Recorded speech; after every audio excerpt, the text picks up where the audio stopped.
Hello, everyone, and welcome to This Week in Tyranny. I am your host, Conrad Rogas. This will be episode 5, the first one of the year 2023. Today is January 6th, a perfectly normal date with no historical significance in recent times.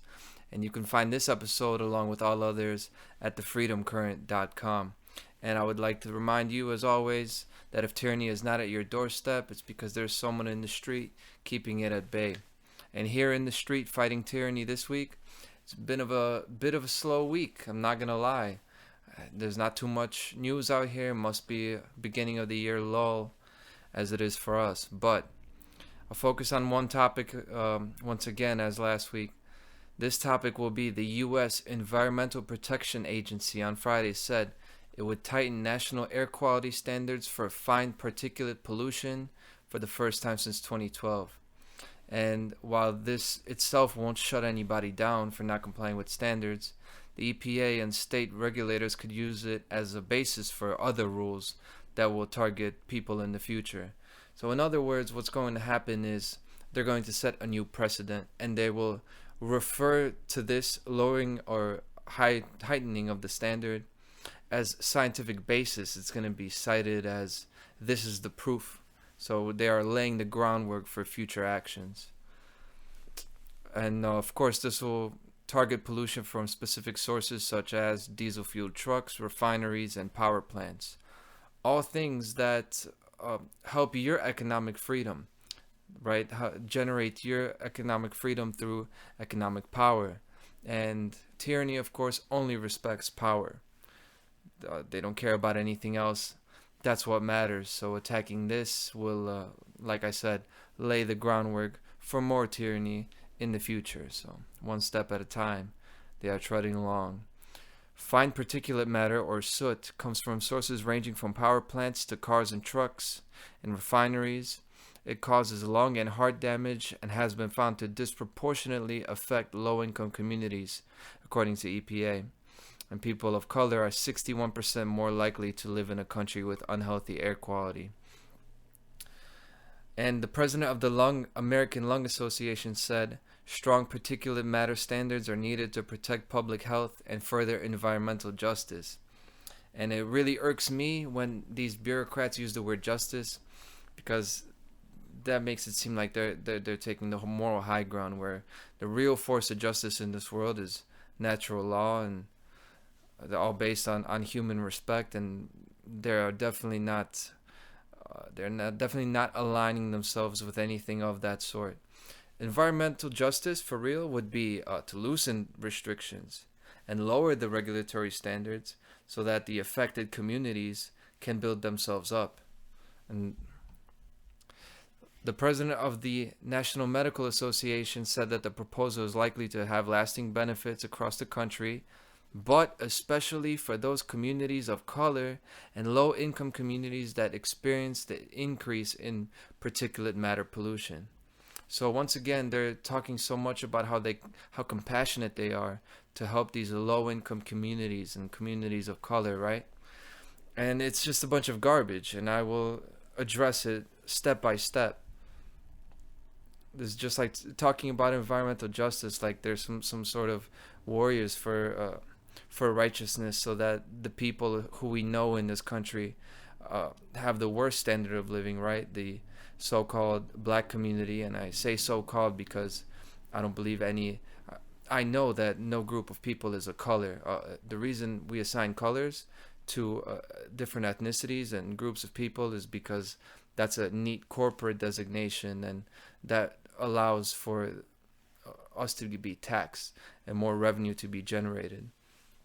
And how are they going to help these low-income communities, right? The communities of color. They're not going to do it by lowering taxes and fees on city stickers.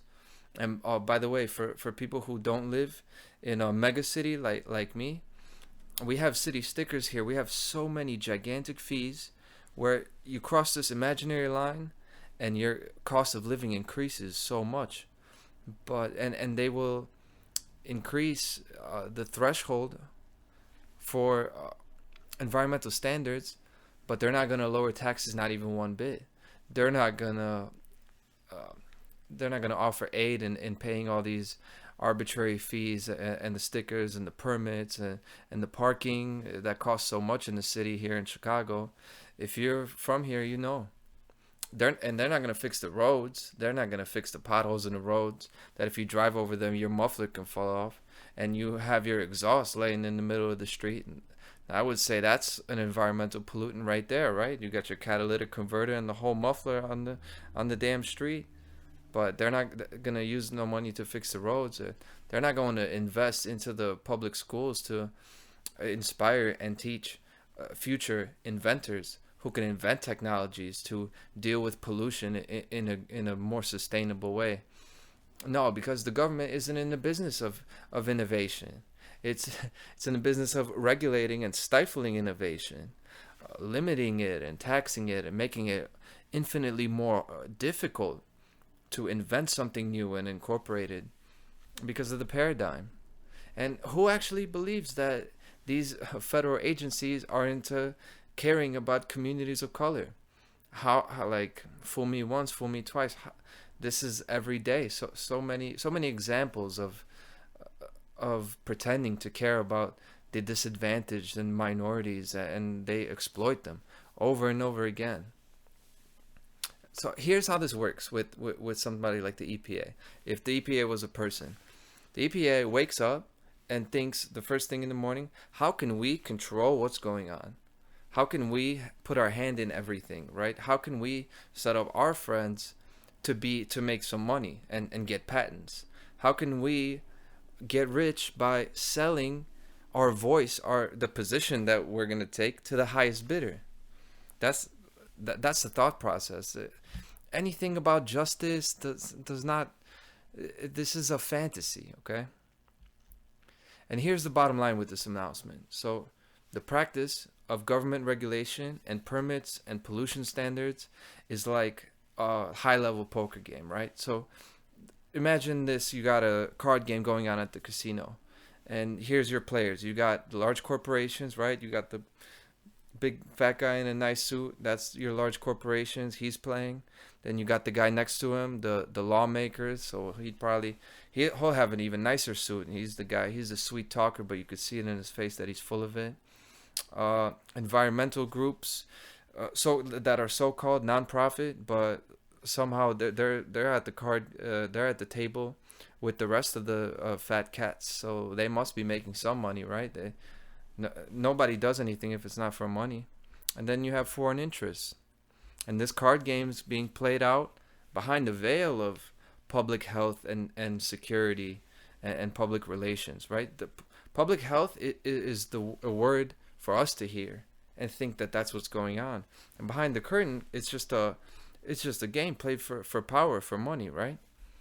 And when news like this comes out, this is like when the news comes out on the finance and the Wall Street Journal, and like news about stocks, so to manipulate the market. This is happening, the market activity, to make the stock go up or down based on if people are going to buy or sell,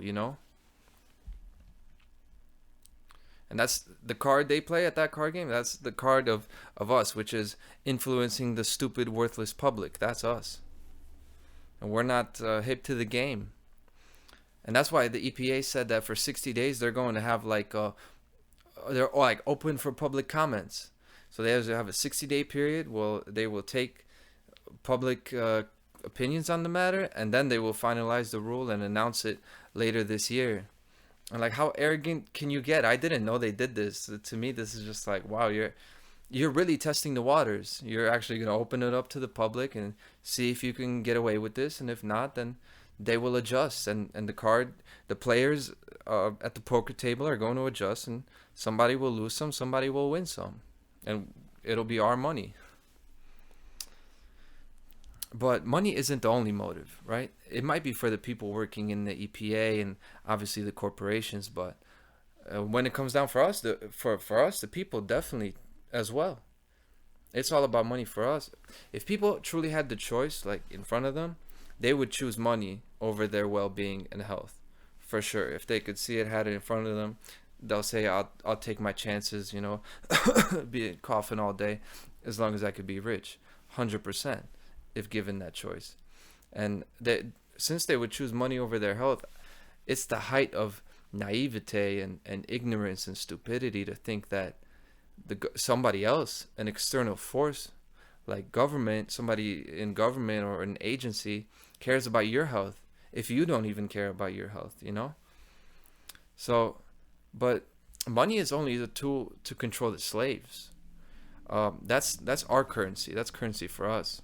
And so at the table, everybody plays for money, right? And then you have the players on the little power struggle between each other. But there's another party at the table. You have the dealer who controls the direction of the game. Now these are the members of think tanks, right? The high level dark occultists, and they control the direction of the game. They set the table and they give the cards. And they don't care about who wins the game. See, they don't care about the money. They care about advancing the agenda. So one thing I want to make super clear on this show, that almost all the tyranny I'm going to talk about on This Week in Tyranny is done to slaves by other slaves. Yeah, the real top of the top is somebody else. So the government and corporations and agencies that I will talk about that do the oppression, right? They are still only slaves themselves, right? They're part of the slavery system, just on a bit of a higher level. But all of these individuals, the corporations, the government, money is still their god. Like it is, money is the god of everybody else, like us. So they are still at that lower level of the slavery pyramid hierarchy. But the top level in the slavery pyramid are high-level occultists and like members of bloodlines, like actual family member descendants of rulers and popes and stuff like that. And that top level does not care about money. That their currency is different. They have their own currency. They have money and they use it to control us.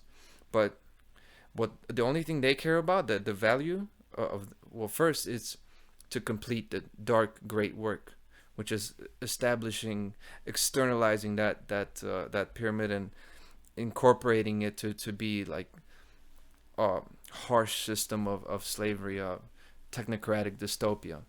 But the currency they use between each other, that's something outside of the scope of this episode. I won't talk about it in this episode. I might talk about it in the future. And for more information about that, I would defer to Jay Parker's work and Mark Passio's work regarding that, the real currency of the ruling class at the top of the pyramid. But back to the EPA announcement.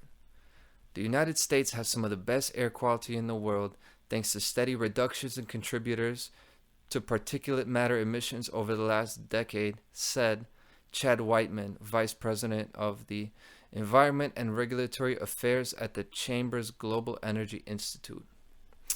To address that, the reason the U.S. has some of the best air quality is because it's one of the richest nations, right? And Jordan Peterson does a great job explaining this, that environmental quality to a large degree essentially comes down to how much money you have, how much free income you have, because what you find out is a lot of the most compassionate actors, the most compassionate parties when it comes to the environment are like wealthy entrepreneurs, like just people that made a lot of money who can afford to conduct their business and run their business and incorporate business practices that are clean in a clean, healthy way.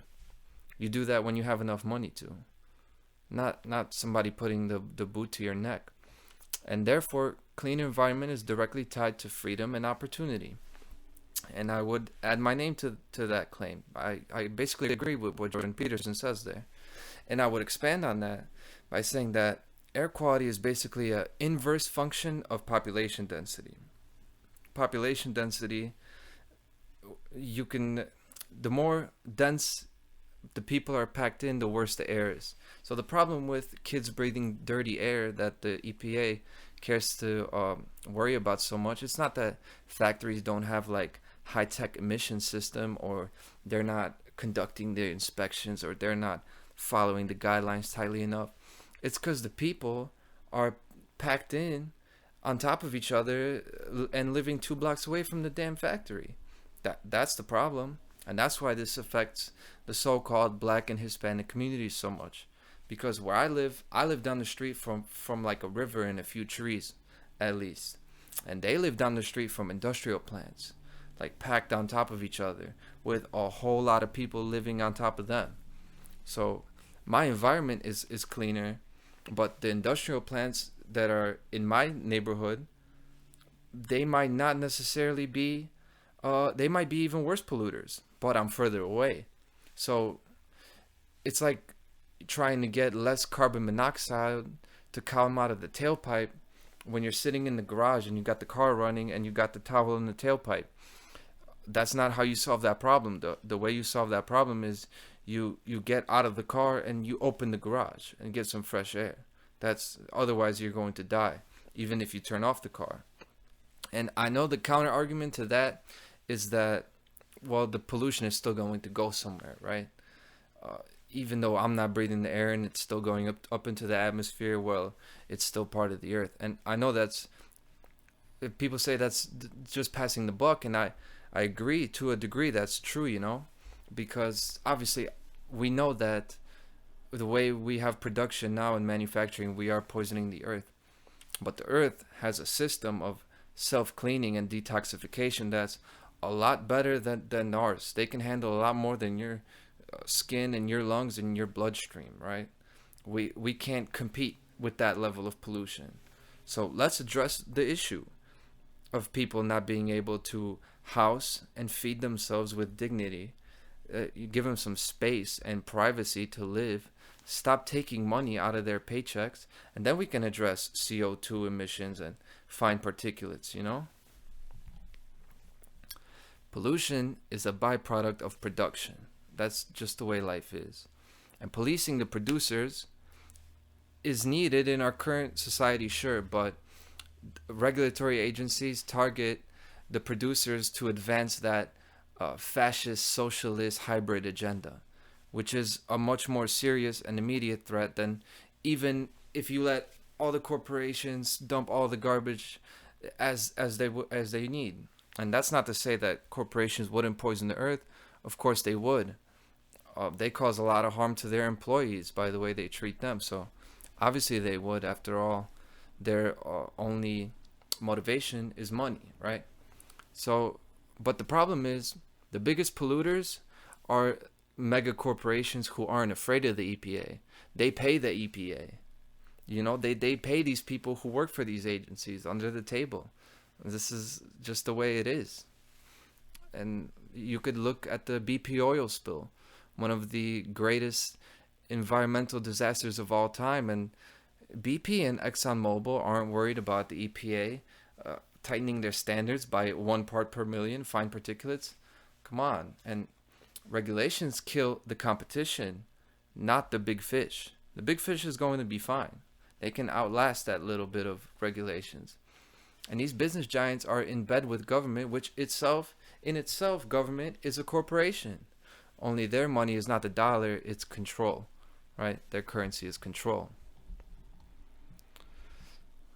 So in our current society, we can't solve pollution by attacking the producers. How we solve problems in our society is with technology and innovation. That's how we solve the problems of health and hygiene, right? With modern plumbing and modern sanitation. You don't start going to the bathroom less. No, what you have the toilet and you have running water to deal with the issue. We solve that with technology. And by the way, 90% of the things that modern medicine gets credit for, all the diseases that we no longer have, the lower infant mortality, and just basic life quality is thanks to hygiene, not drugs and pharmaceuticals. So the answer to taking care of the earth and having a clean environment lies in innovative systems and innovative practices to deal with the pollution. But these innovators are attacked and their technologies are hidden because it would threaten the current hydrocarbon burning, so-called fossil fuels, combustion engine energy paradigm.